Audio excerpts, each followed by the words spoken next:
നമുക്കിന്നൊരു പഴംപൊരി ഒന്നുണ്ടാക്കിയാലോ?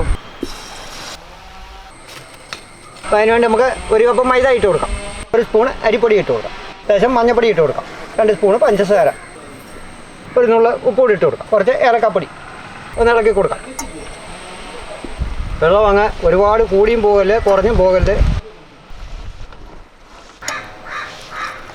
മാവ് നല്ലപോലെ കലക്കി എടുത്തിട്ടുണ്ട്. ഒരു 3 ഏത്തയ്ക്ക എടുത്തിട്ടുണ്ട്. അത് നമുക്ക് തൊലി കളഞ്ഞൊന്ന് കീറിയെടുക്കാം.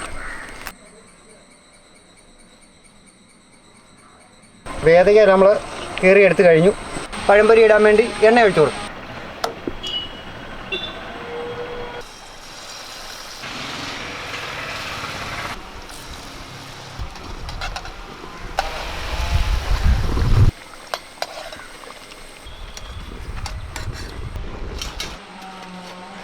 പഴംപൊരി റെഡിയായി കഴിഞ്ഞു.